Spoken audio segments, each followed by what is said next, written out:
The legislative session is now down to the final minutes, or weeks per se.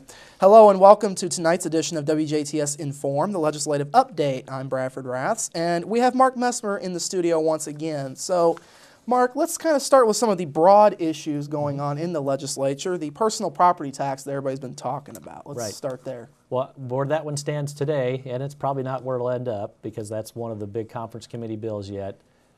Currently, it's set to have nothing happen until July 1 of 2015, and a blue ribbon commission will be set up this year that has to have a report published by November 1, and really look at the business personal property and all property tax mechanisms, and come back with recommendations, with more detailed, whether. And they'll really take a more in-depth fiscal look at that issue as well. The bill has passed the House, and somewhat how it still remains. It's only going to, all the proposals are only on new equipment. No existing business personal would come off the books, which takes the impact down to about 10% of its overall impact. And it's still going to be, what will be probably ultimately adopted it'll be optional by counties, nothing mandated. There's about a fourth of the counties that probably would want to do it because their growth in their assessed value would easily outpace what they would lose in because of the impact of the business personal property on about a fourth of the counties is really pretty negligible. So they'd probably want to adopt it. About a fourth of them are like our corner of the state. It's pretty heavily dependent on business personal property, and probably won't do anything. And then the other half of the counties are somewhere in between. Right. So it'll be, whatever passes, it'll be optional. And due to the impact in our area, I don't know that I'd recommend our counties deal with it. And then they'll study the overall broad property tax systems over the summer and come back with some more detailed reports for next session. And another part of the agenda, obviously another big portion of it, preschool vouchers, as the governor had proposed. Yep, it left the House with a 5-county pilot program, would have had minimal impact, and we really, there would have been money to cover that. It was about a $6 million, impact. There's that kind of money in the budget to deal with it. Senator Kenley on the Senate side wanted to make it a study committee. Well, a pilot program really is a living, breathing lab of a study committee, and it would have given you a much more reliable impact of if you give low-income folks a voucher to spend on preschool, you could have studied the impact, the participation, and then studied and watched the educational value of that, and then you would have had real data. Well, his perspective was, let's make it a study committee rather than a pilot program. That is still one of those half a dozen bills that are one of the agenda items that we won't know the final outcome until the 11th hour of the last day. But that's still in flux, and still I think we'd still like to see some level of a pilot program implemented on the House side. Where that ends up, whether it's just a study committee or a pilot program to give you the data for a study committee remains to be seen. Yeah. And one more broad bill before we start narrowing down a little bit, the drug testing for welfare is another one. It's still in negotiations. It's in negotiations. I think the Senate watered it down quite a bit from as it left the House. It would have required the potential for a pre-screening interview by folks who apply for TANF benefits, the cash assistance part of the welfare, and if they looked like a potential person who might be in question of some drug use, then those folks would have gone into a random drug screening pool. I think the Senate took a lot of the drug testing components back out of it again. I mean, it is moving. Last session, it was a bill that went to the 11th hour and just never made it across the finish line. It'll probably be in that same state again this year. That's an issue that's polled very high on all of my pre-session surveys for several years. I think it's if we can pass something that that will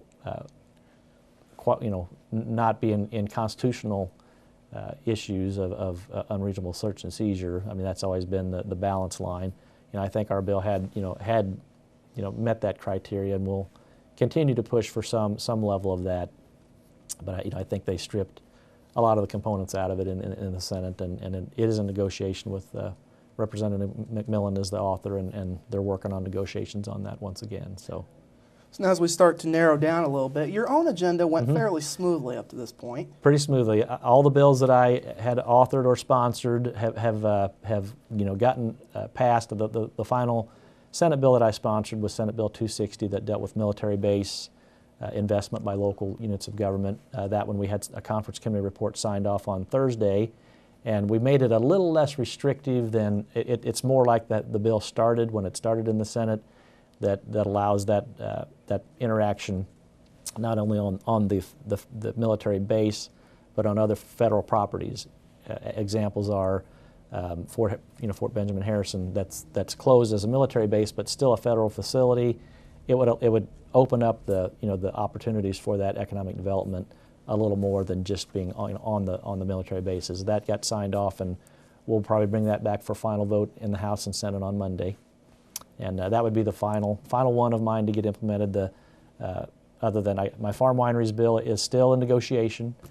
Not sure what the final makeup of that will be, but it's not dead. So it's still living and breathing, and it looks like we might be able to come to some agreement by the wholesalers and farm wineries and everybody that's involved, and coming up with a palatable compromise that everybody feels will do some benefit. So speaking a little bit about farms, there was a bill on industrial hemp that could have a big impact on farmers across our area and beyond. Well, yeah, it's a product, and the first time I heard of this bill, this session, I thought, hemp, marijuana, isn't there some relationship there? But as we studied and really talked about that bill in some pretty great detail, the hemp does not have the THC component that marijuana has. They are a cousin, as a plant. But the hemp the stalk has a lot of industrial uses. We use it a lot in this country. We just have to import it all. I think on the federal side, they're working on some legislation to take off the prohibition in several states. Kentucky's already about a year ahead of us on this issue about getting set up to get regulations in place, inspection processes in place. So if you grow hemp, you don't try to grow both and hide the marijuana in the hemp. We did find out in testimony in the Ag Committee that people who grow the industrial hemp don't want the marijuana because when they cross-pollinate, their marijuana, weakens the stalk of the industrial hemp, which ruins its use, and the hemp, reduces the THC level in the marijuana, so that it ends up really ruining both products. So there really is not that threat or that concern that that I would have had early. That bill passed 93-4 in the House, and I think it passed unanimously in the Senate. So got good, strong support, and it'll give farmers who, and in Kentucky, why they're kind of ahead of it, they have a lot of tobacco crop ground that's really, seeing less and less demand for their product, and it give them a good high value, product that they can grow. We've got hilly terrain in southern Indiana that's maybe not great, per acre for corn or soybeans, but it can grow in some areas where where other cash crops maybe aren't quite as productive and could give a good. There's great industrial use for it. We found out in agriculture committee testimony, the oil from the hemp seeds is a very good product that works its way through the medical community for an anti-seizure medicine. So there's very, very justifiable needs for it. I think the concerns of the two cousin products, pretty well got eliminated through some good detailed discussions in the House and Senate, and look forward to that issue moving ahead. And another bill that's drawn a lot of attention would be Senate Bill 229, the firearms on school property. That right. Big one. It's really dealing with a few issues that I think most people would be surprised are in our current law. And it only deals with folks who have a concealed carry permit, that can legally have a firearm on their property anyway, or on their person. Currently, if you take your kid to school, you can have your firearm on your property, on you personally. If you're the driver only, your passenger can't. If you just drop the kid off and keep driving, you haven't committed any crime. if the principal says, hey, when you drop your child off this morning, flags down the parking lot, can you come in and, I need to talk to you about something, or you need to take something into the office to drop it off. If you take your firearm and lock it in your glove compartment and lock your car, as soon as you leave the vehicle, you're committing a felony currently. And this bill would have allowed you to do that only. Lock if you're a licensed carrier only, lock it in your car, walk into the school, and not be committing a felony in that really, non-threatening action. Some concern in testimony. So while somebody could break into that car, steal that firearm, walk into the school, and create, havoc. But the reality is, and we studied in every school violence situation that's happened, in probably the last 10 years, never once was that a person in that scenario where they were a licensed, concealed carry permit holder, ever left the school or left the workplace and went to the car and got it and came. It's always somebody who had a firearm illegally to begin with, or left the school, went home, got their weapons and came back, or to the workplace or came to school, went onto the into the building, which would be illegal even under this scenario. You can't take a firearm into a building. That doesn't change. The other component that this bill addressed is what they call the roaming school zone. Okay, you could be at the zoo, you could be at a city park, you could be anywhere, and if kids leave to go on a school field trip, you could be on your own farm. You could be anywhere. What they call a roaming school zone is when a school leaves and goes on a field trip, that is now classified as a school zone. And so that school zone can be anywhere at any time that there's a busload of kids. And so you could be in a place where you are legal, a school comes there on a field trip, and now you are committing a felony because they came and you were there. This would eliminate that provision. That's really what it addresses, and statistically, there is no justification for the fears that that someone would go out and break into that car or get mad and go out to their car and come back in. It's just never. It's an emotional issue. It's a fear, but it's not anything that's been proven out in reality. So it passed by a pretty strong margin in the House. Look at, I have to cheat. 74 to 24. That's in conference committee. Not sure if the Senate wants to deal with it and move it on on the Senate side, but it's something they'll discuss and see where it goes.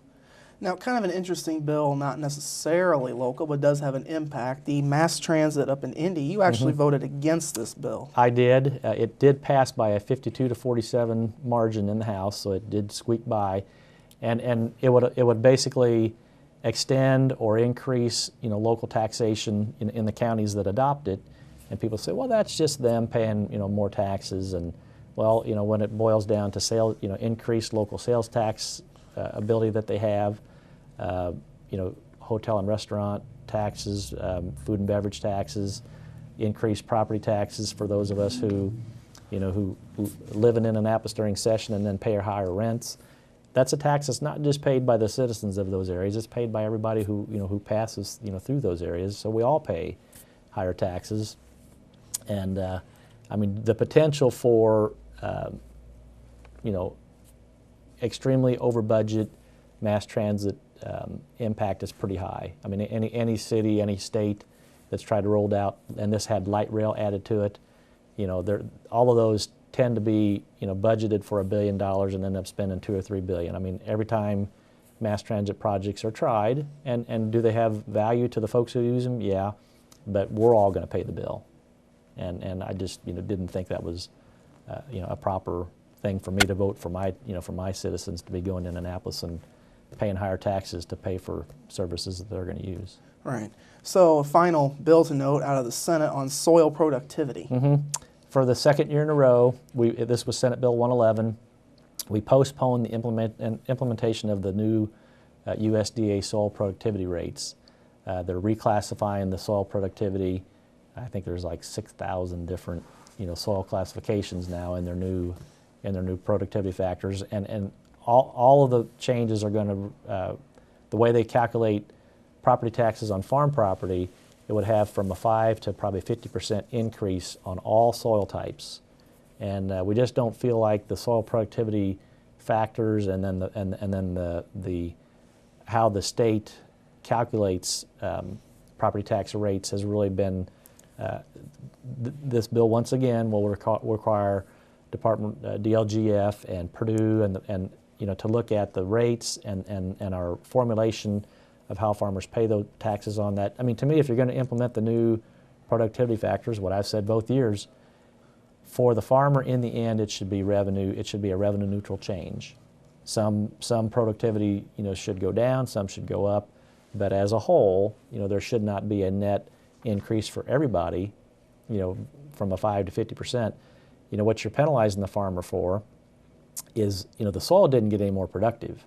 It got more productive because of better equipment, better use of fertilizers, better use of pesticides, better use of, better technology is why that ground would be producing more, bushels per acre. The ground itself, didn't change. So you're penalizing farmers now, with higher tax rates based on, technology and seed science and everything else that's happened in the last few decades, and making them pay higher taxes because of it. It should be in how we formulate those taxes revenue neutral to what they're paying today. Otherwise you're penalizing them for doing better at their job, and that's just unreasonable as far as I look at it. So as we wrap up this edition of the Legislative Update, moving ahead to the final weeks here of things, the theme that will be playing out, the 11th hour. That's kind of how the end of session, whenever that happens, everything does just kind of pile up, and the big bills, the big significant conference committee reports will be whatever our last day is, whether it's Wednesday, Thursday, Friday. That 10 to midnight will be when everything kind of stacks up and we end up getting all of the big final bills. So through that time we caucus, where our House Republicans get together, probably I'll say 3 to 4 hours a day, through that process as bills are being negotiated, and our folks that are working on those bills, we talk about the changes, we talk about the updates. So when you get out to the floor, sometimes those bills are maybe 10 pages, sometimes they're 100 pages, and you've got a dialogue and be kept up to date on what's changing and what's going on. So when you get out there to vote, you know what you're dealing with, and they do all tend to stack up just by the nature of the process. The end of the day, the last day, which we're hoping is Wednesday, but it all piles up and comes out at the 11th hour. And there's about 30 to 40 bills in that process this week. A half dozen of them are the big significant bills. The warning from the speaker is if you have one of those 30 or 40 bills, you better be working on it early and getting your conference committee report signed off early in the week, because if you wait too late, when the big issues are done, if yours is still sitting in the negotiation table, it's going to have to wait till next year. So if it's important to you, get your business done. Absolutely. Well, Mark, we once again appreciate you stopping by. You're very welcome. Thanks for having me. This has been tonight's edition of the Legislative Update. Thank you for watching WJTS Inform. We are local people watching local people.